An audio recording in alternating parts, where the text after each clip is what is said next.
Guide পরে, আগে খাওয়া দাওয়ার ব্যবস্থা কোন দিকে? ঠিক আছে, পরে আসতেছি, খাওয়া দাওয়া করে আসি।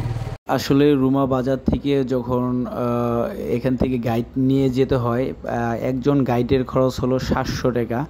তো তাকে নিয়ে আপনাকে বাইক দিয়ে নিয়ে যেতে হবে। যদি আপনি যদি বাইকে না নেন, যদি আপনাকে লোকালে তাকে ছেড়ে দেন যে আপনি ওইখানে চলে যান, তাহলে সেক্ষেত্রে আরও 500 টাকা করে তাকে দিতে হবে।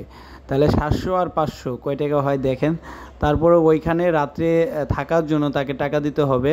তারপর আপনি রাত্রে খাবেন যেন, সেজন্য আপনাকে টাকা দিতে হবে। অর্থাৎ একটা গাইডের পিছনে আপনার যদি একদিন থাকেন বা 2 দিন থাকেন, সেক্ষেত্রে আপনি 2200 টাকা 2 দিনের জন্য আর কি। আমরা এখন 5টা বাজে, তো 5টা বাজে গাইড নিছি, তো তারপরের দিন 10টা 11টার দিকে তাকে ছেড়ে দিছি রুমা বাজারে নিয়ে। তো সেটা হলো তার পিছনে আমাদের টোটাল 2100 টাকা প্লাস খরচ গেছে। তো চিন্তা করুন, এই 2100 টাকা দিয়ে আমাদের এখানে থাকা খাওয়া টোটাল আমাদের 3 জনের খরচ হয়েছে মাত্র 3000 টাকা।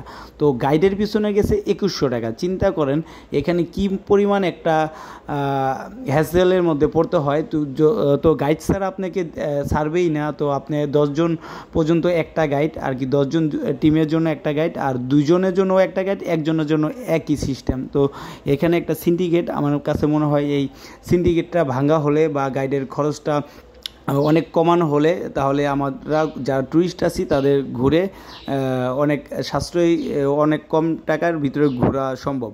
তো এই জিনিসটা আশা করি কর্তৃপক্ষ দৃষ্টি আকর্ষণ করবেন। অর্থাৎ আমি গতকালকে বিকেলবেলা নিছি, তো আজকে সকাল পর্যন্ত তার পিছনে আমার 2100 টাকার মতন খরচ হয়েছে। কিভাবে আমি বলি, 700 টাকা হলো একদিনের জন্য, 7 দুগুণে 1400 টাকা, রাতে খাবারের জন্য 350 টাকা, তারপরে আপনার সকালে নাস্তার জন্য থাকার জন্য টাকা দিতে হবে, প্লাস হলো সকালবেলা নাস্তার জন্য হলো 150 টাকা।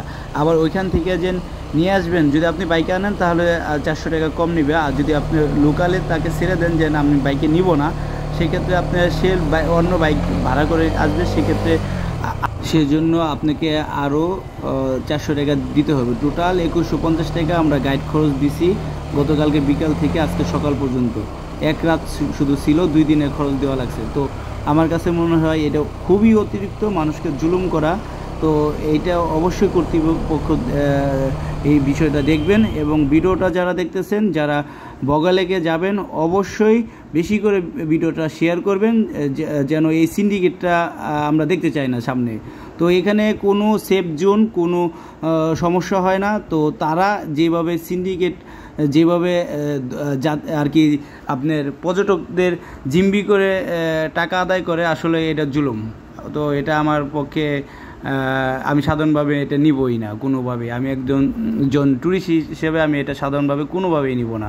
তো এই বিষয়টা আর বড় করব না। তো সবাই ভালো থাকবেন, আল্লাহ হাফেজ।